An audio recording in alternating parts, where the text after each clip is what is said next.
ಇನ್ನು ಪರಮೇಶ್ವರ್ ಅವರು ಕೂಡ ಇದ್ರ ಬಗ್ಗೆ ಮಾತನಾಡಿದ್ದಾರೆ. ಅವರು ಹೇಳ್ತಾರೆ, ಇಲ್ಲ ತುಮಕೂರು ಹತ್ರ ಮಾಡೋದಕ್ಕೆ ನನಗೂ ಒಲವಿದೆ ಅಂತ.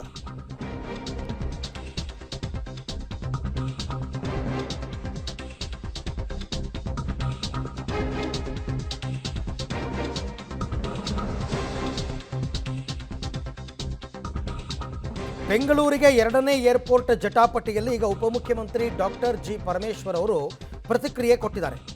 ನಾವು ಕೂಡ ತುಮಕೂರಿಗೆ ಬೇಕು ಅಂತ ಇಚ್ಛೆ ಪಡ್ತೇವೆ. ಟೆಕ್ನಿಕಲ್ ಕಮಿಟಿ ಎರಡು ಜಾಗವನ್ನು ಈಗಾಗಲೇ ನೋಡಿದ್ದಾರೆ. ಅದೇ ಒಂದು ಕನಕಪುರದ ಹತ್ರ, ಒಂದು ತುಮಕೂರು ಶಿರಾ ಹತ್ರ.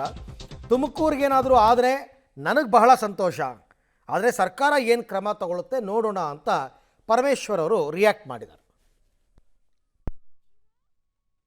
ಅವರಿಗೆ ತಿಳಿದ ರೀತಿಯಲ್ಲಿ ಹೇಳಿದ್ದಾರೆ. ನಾವು ಕೂಡ ತುಮಕೂರಿಗೆ ಆಗಬೇಕು ಅನ್ನೋ ಇಚ್ಛೆ ಮೊದಲಿಂದನೂ ಕೂಡ ಅದನ್ನು ಎಕ್ಸ್ಪ್ರೆಸ್ ಮಾಡಿದ್ದೀನಿ ನಾನು ಕೂಡ. ಆದರೆ ಟೆಕ್ನಿಕಲ್ ಕಮಿಟಿ ಏನು ಎರಡು ಜಾಗವನ್ನು ನೋಡಿ, ನಮ್ಮ ಇನ್ಫ್ರಾಸ್ಟ್ರಕ್ಚರ್ ಮಿನಿಸ್ಟ್ರಿ ನಮ್ಮ ಎಂ ಬಿ ಪಾಟೀಲ್ರವರು ಎರಡು ಜಾಗವನ್ನು, ಒಂದು ನೆಲಮಂಗಲದ ಕುಣಿಗಲ್ ರೋಡ್ ಇದೆಯಲ್ಲ ಆ ಭಾಗ ಒಂದು ಮತ್ತು ಬಿಡದಿ ಒಂದು ಅಂತ ಹೇಳಿ ಅವರು ಪ್ರಸ್ತಾಪ ಮಾಡಿದ್ದಾರೆ. ಡಿ ಜಿ ಸಿ ಏನವರು ಅವ್ರದ್ದು ಟೆಕ್ನಿಕಲ್ ಟೀಮ್ ಇದೆ, ಟೆಕ್ನಿಕಲಿ ಅವರು ಎಕ್ಸಾಮಿನ್ ಮಾಡ್ತಾರೆ.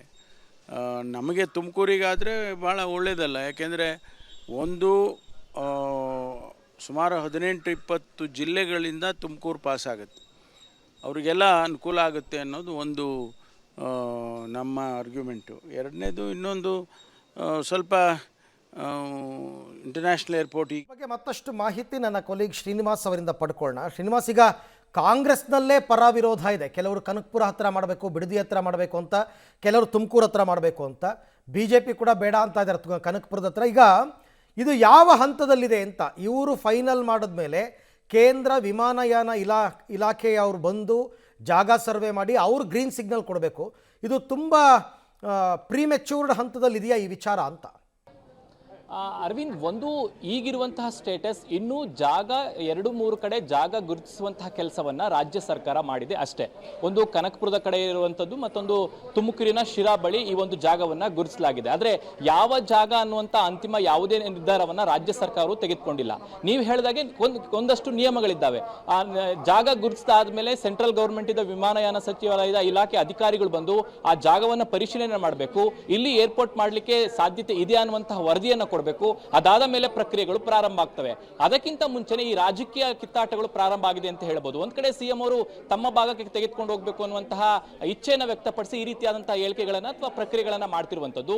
ಮಗದೊಂದು ಕಡೆ ವಿಪಕ್ಷ BJP ಆಗಿರಬಹುದು, ಸ್ವಪಕ್ಷದಲ್ಲೇ ಪರಮೇಶ್ವರ್ ಆಗಿರಬಹುದು, ತುಮಕೂರಿನ ಶಿರಾ ಭಾಗದಲ್ಲಿ ಆಗಬೇಕು ಅನ್ನುವಂತಹ ಒತ್ತಾಯವನ್ನ ಮಾಡ್ತಿದ್ದಾರೆ.